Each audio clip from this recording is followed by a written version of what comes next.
Hi everyone! Today we are learning how to use NaturalReader, a top-rated tool used by over millions of people every day to turn text into spoken audio. It is especially helpful for people with dyslexia or ADHD because it reads text out loud while highlighting the words on the screen. This helps you process information better and reduces eye strain. So let's go ahead and get started. To find the app, you're just going to go to Google and just search by typing in NaturalReader. Go ahead and click on that link at the top, the first link to reach the website. To save your books and settings, you should create a personal account. So click on Get Started in the top right corner, and from there click on Personal to listen to any document.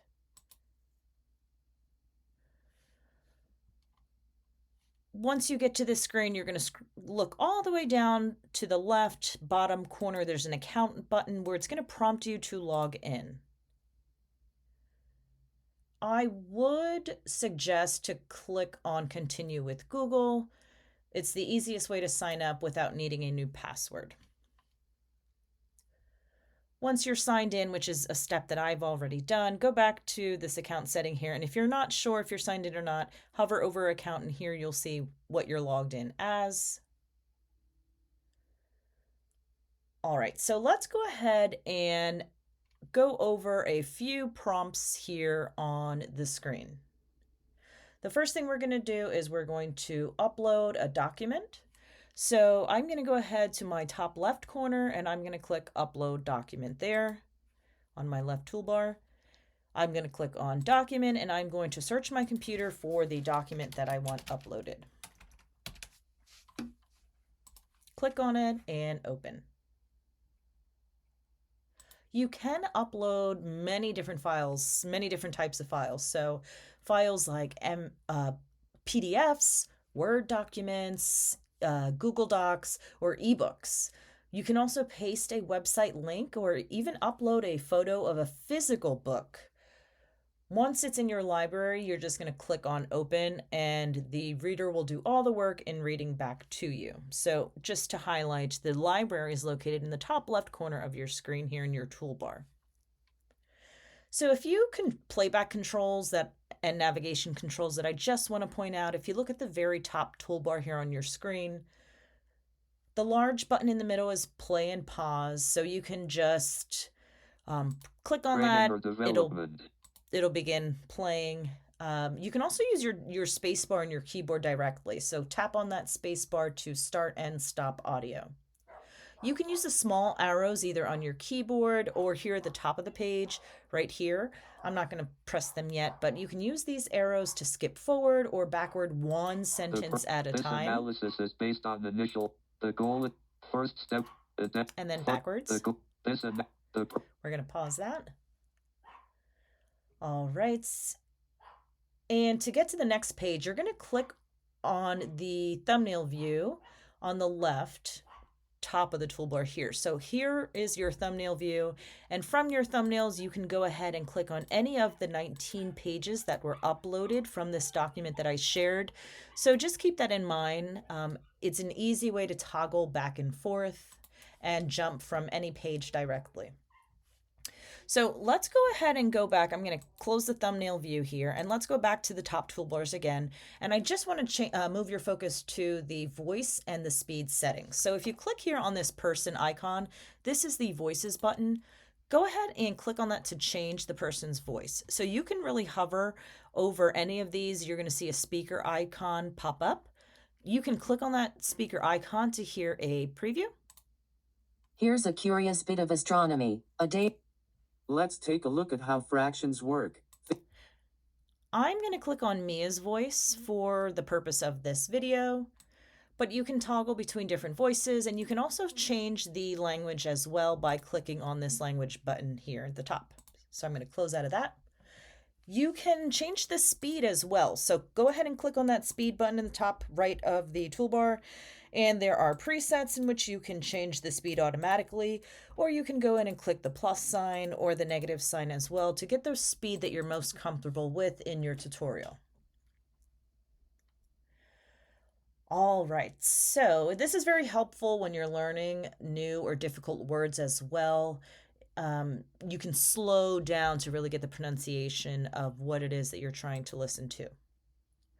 So let's talk about bookmarking, highlighting, and annotating. So I'm going to apply a highlights, I'm going to add a note and place a bookmark. So to remember important parts, click on any sentence to open the click menu. So let's go ahead down here and we're going to click on this sentence right here, training needs an assessment.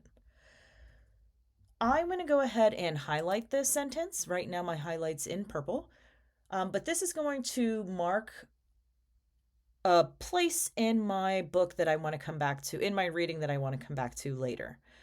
If I want to add a notes, I'm going to click on the same highlighted line again. If you click on this comment box, you can type in a note right there, and then click on that check mark to capture your note for later. Click on this highlight again, you can change the color of your highlight. If you click on it again, you can go ahead and edit the sentence and the highlight as well.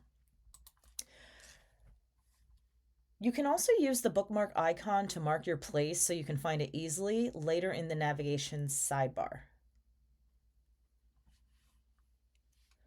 I'm going to go ahead and click on the thumbnails button here at the top, and I just want to show you anything you highlight and add an annotation to. If you see here, there's different buttons. Annotations will pop up here. My highlighted sentence they'll all be listed here, and any sort of note that you added as well will be listed here. You can simply click that check box if you'd like to just close it out or delete it as well. If you click on contents, you'll see a nice, neat table of contents for the document that you updated. This document did not contain a table of contents. It was created automatically by the book reader, which is really, really neat and helpful, I think. We did not add any bookmarks, but if you have a bookmark on here, then this is a place that you would go to see all the bookmarks listed. So I'm going to go ahead and close that out. A few other things I want to point your attention to. Let's go ahead back here to the training needs. We changed the voice, so let's do a quick play so you can hear the difference. The purpose of this document is to provide a preliminary analysis of training and performance support needs for the firm's audit practice. This analysis is based on initial qualitative feedback. All right, so I'm going to go ahead and pause that, but just to give you a brief sample of how that playback works. So a few important other key buttons that I want you to focus on at the top here.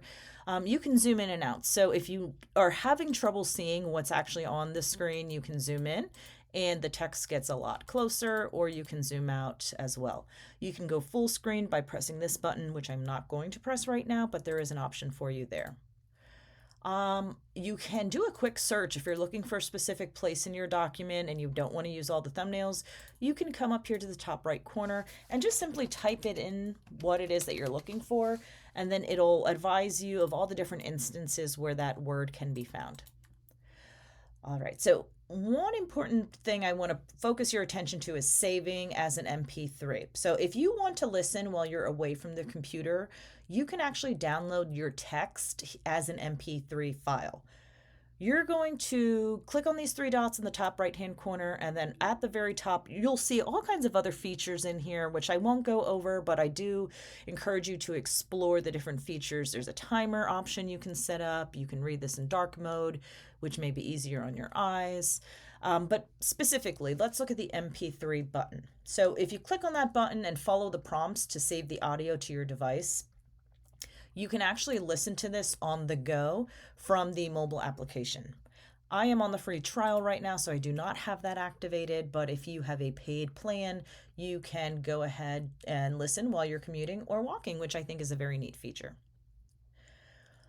So in conclusion, NaturalReader is more than just an app. It's an essential tool for over, 10 years in AI technology. So whether you use the website, the mobile app, or the Chrome extension, which is also available, it helps you focus more on the content and less on the struggle of reading. Thanks for watching, and I hope you enjoyed a new way to read. Thank you so much.